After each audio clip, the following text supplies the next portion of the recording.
History was etched into the concrete of First Energy Stadium on Sunday, but not in the way anyone anticipated. Yes, Myles Garrett finally shattered the single-season NFL sack record that had haunted him for 3 agonizing weeks. Yes, the Cleveland Browns somehow salvaged a brutal season with a dramatic come-from-behind victory over the Cincinnati Bengals. But the real moment, the one that has the entire football world buzzing and rethinking everything it thought it knew about the Browns, came after the final whistle. What Myles Garrett said about Shedeur Sanders in his post-game interview wasn't just routine praise or locker room courtesy. It was something far more significant. It was a franchise icon publicly anointing his successor as the future face of the organization. It was validation. It was brotherhood. It was the moment Browns fans have been starving for over decades of disappointment. To understand the magnitude of what unfolded, you have to understand the journey.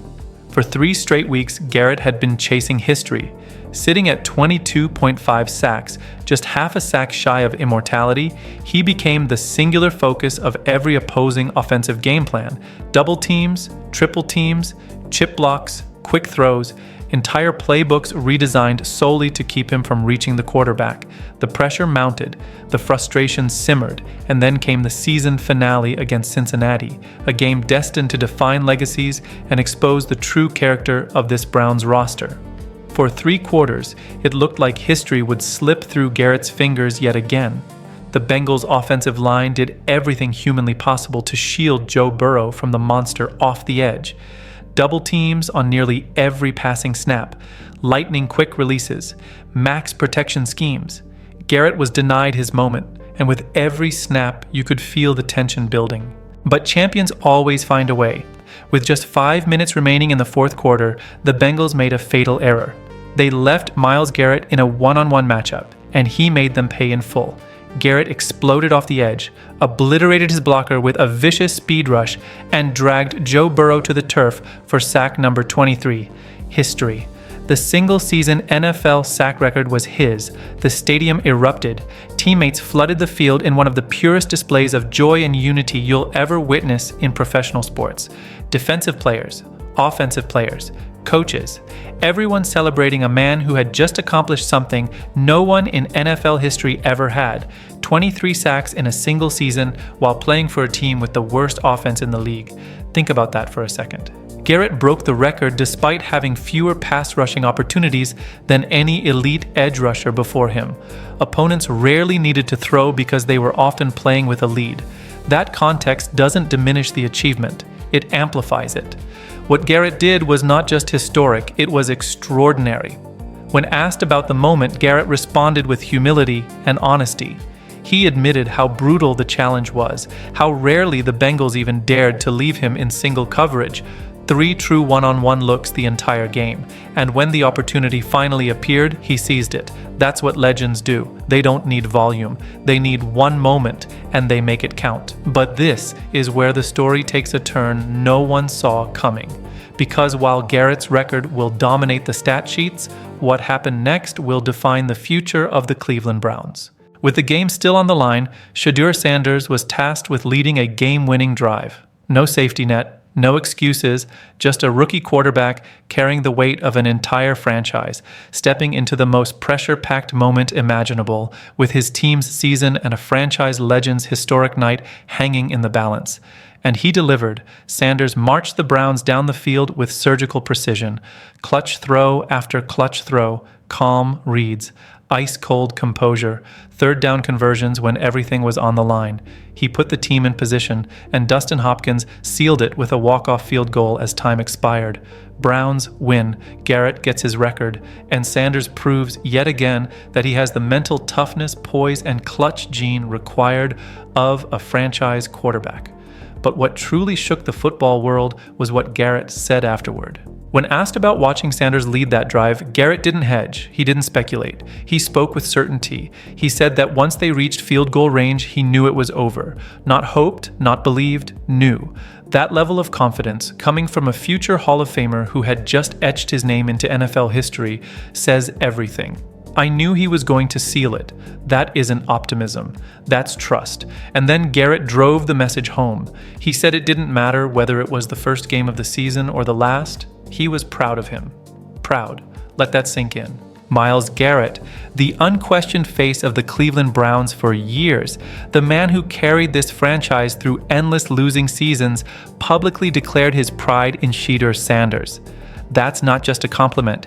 That's a torch being passed. That's the locker room's leader telling the world that the future has arrived. And it's in safe hands. That was everything Browns fans had been waiting to hear. But to truly grasp why this moment carries so much weight, you have to understand what Shedeur was battling long before that final drive ever began. Because what he revealed after the game was staggering, and it pulled back the curtain on the mental and spiritual war this young quarterback has been fighting all season. When Shedeur was asked about his emotions during the final drive, his answer was raw, unfiltered, and profoundly honest. He admitted that the week leading up to the game had been heavy, that he'd been dealing with intense spiritual struggles, internal battles he had to fight through just to function. He explained that his body language was off because of what he was carrying internally. Not physically, spiritually. That tells you everything. Shedeur wasn't just dealing with football pressure. He was navigating mental assaults, emotional turbulence, and spiritual resistance. The kind of invisible weight that doesn't show up on a stat sheet, but can derail even the most gifted athletes.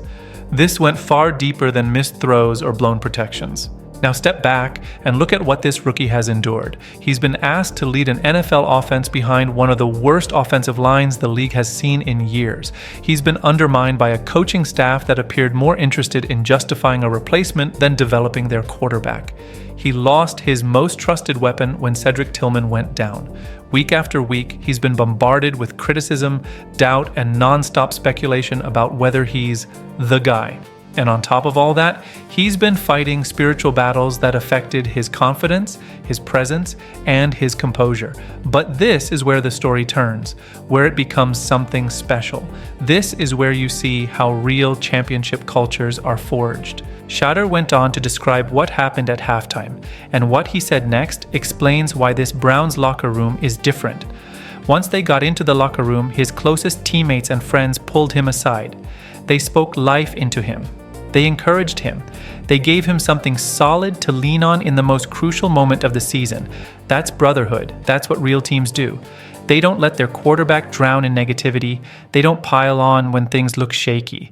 They lift him up. They remind him who he is when he momentarily forgets. They restore belief. And the impact was immediate. Shedeur explained that after halftime, everything began to click. The rhythm returned. The offense started to look like itself again. And then he said the most important line of the entire interview, "We won mentally. That's the difference." This game wasn't decided by play design or athleticism alone. It wasn't about arm strength or pass rush or scheme. It was about resilience, mental fortitude, the ability to regain clarity in the middle of chaos. The Browns won the psychological battle, and that's why they won the game. Shedeur went even deeper, reflecting on earlier failures late in the season. He acknowledged that just weeks prior, they'd been in similar late-game situations and hadn't finished. But instead of letting those moments haunt him, he learned from them. He grew. And when the opportunity came again, he was ready. That's what franchise quarterbacks do. They don't crumble under failure. They convert it into fuel. Then he revealed something even more telling, his mindset on that final drive. When asked what he wanted to prove, especially with Myles Garrett's historic night hanging in the balance, his response was flawless. He said it wasn't about proving something extra. It was about alignment, about showing that a bad half doesn't define a player's character, about demonstrating to himself, to his teammates, and to everyone watching that growth happens week by week. A bad half doesn't define character. Let that sink in. This is a rookie quarterback, one who struggled early in the game, whose body language betrayed the battles he was fighting, standing firm in the belief that adversity doesn't define you. Your response to adversity does. He reset at halftime, he listened, he locked back in, and he came out in the second half as a different player. When asked about the critical throws on the final drive, the comeback route, the crossing route that moved the chains, his answer revealed what happens when preparation finally meets opportunity. He said everything was clicking, the reads felt natural, the keys were automatic. That's muscle memory, that's repetition, that's trust in the work you've put in. Nothing flashy, nothing forced, just execution. That's what happens when a quarterback knows his system, believes in himself, and refuses to let a difficult moment define his story. He knew exactly where to go with the football, and in that defining moment, when the game hung in the balance and his team needed him most, every ounce of preparation paid dividends. He executed with precision because he had earned the moment long before it arrived. But there's something Shedeur revealed that's absolutely essential to understanding what he's been battling all season. When pressed further about the spiritual struggles he referenced earlier, he opened up even more, raw, honest, and unguarded. He spoke about recognizing that the battle was mental, acknowledging that pressure doesn't always come from the field. Sometimes it comes from unseen places. Doubt, distraction, noise, attacks that come through people, circumstances, and expectations. He described the year as exhausting, full of highs, lows, emotional swings, and emphasized how critical it is to talk, to lean on others, to not carry everything alone.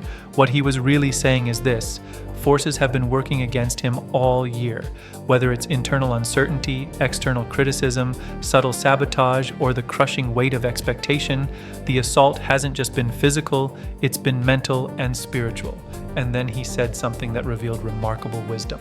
He explained how his teammates brought him back to life at halftime, how they looked him in the eye and told him, "That's not you," how they reminded him of who he really is, how that kind of positivity, those voices of truth, are what reignite belief when it starts to flicker. You need people around you who will remind you of your identity when adversity tries to erase it. That insight is profound, because when you're deep in the struggle, when pressure is closing in from every direction, it's easy to lose sight of yourself. You forget your strengths, you forget your purpose. And in those moments, the right people can pull you out of the darkness and realign you with who you're meant to be. That's exactly what Shedeur's teammates did, and that's why he delivered when it mattered most. Then came perhaps the most important revelation of the entire season. When asked what he learned from this year and how meaningful it was to finish strong, Shedeur responded with a level of self-awareness most veterans never reach. He spoke about learning what he likes, what he doesn't, what he sees clearly, and where he still needs growth. But more than anything, he talked about learning mentally and emotionally, how to handle success, how to endure failure, how to process feelings when things go your way and when they don't. That's what this rookie season has truly been about. Not just reading defenses, not footwork, not mastering a playbook. It's been about learning how to survive the emotional chaos of being an NFL quarterback, about carrying the expectations of an entire franchise, about enduring criticism, doubt, and pressure at a level he had never experienced before. He went even further, offering insight that should be mandatory listening for every young quarterback entering the league. He talked about creating your own reality, about how you can feel the same emptiness whether you're playing or not playing if your mindset isn't anchored, about how you must build a strong inner circle, not just family, but teammates and trusted voices, who keep you grounded and aligned. That's the mark of a franchise quarterback. They don't let circumstances dictate their mindset. They don't let the noise define their confidence. They construct their own reality through preparation, belief, and execution. And they understand they can't do it alone. The post-game celebration told the rest of the story. When asked what it meant to see the locker room erupt in joy, Shedeur's answer captured the heart of great teams. He talked about having each other's backs, about how neither side, offense nor defense, could win without the other, about leaning on one another in critical moments, about trust, unity, and shared responsibility. That's the foundation. Football is the ultimate team sport. Records mean nothing without wins. Drives mean nothing without stops. Everyone must do their job and everyone must trust each other. What we witnessed on Sunday wasn't just a sack record being broken. It wasn't just a dramatic win to close out a disappointing season. It was the alignment of two franchise cornerstones, one established, one emerging, having defining moments in the same game and then validating each other afterward. A defensive legend, a future Hall of Famer, a man who made history, standing firm and saying of his rookie quarterback, "I knew he was going to seal it." I'm proud of him. and a young quarterback who endured doubt, criticism, internal battles, and spiritual warfare, delivering when everything was on the line and proving he belongs. The Shedeur Sanders era in Cleveland isn't a theory anymore. It isn't hope. It isn't projection. It's real. When the moment demanded greatness, he answered. And when it happened, the face of the franchise saw it, acknowledged it, and validated it for the entire world. This is what Browns fans have been waiting for. This is what a franchise quarterback looks like. This is the beginning of something special in Cleveland. Now it's your turn. What did you think of Myles Garrett's words about Shedeur Sanders? Do you believe this was the moment that officially launched a new era? How did you feel about Shedeur's vulnerability and the way his teammates lifted him up? Do you think this team, despite the record, has something real building with these two cornerstones aligned? Drop your thoughts in the comments. Let's have a real conversation about Cleveland's future. And if you want daily, unfiltered coverage of Shedeur Sanders and the Browns, if you want the truth about where this franchise is headed, hit that subscribe button. Turn on notifications. Like this video if you believe in the future. Share it with every Browns fan who needs to see it. The foundation is being laid. The stars are aligned. Let's ride with number 12. Let's go. Thank you guys. See you next video.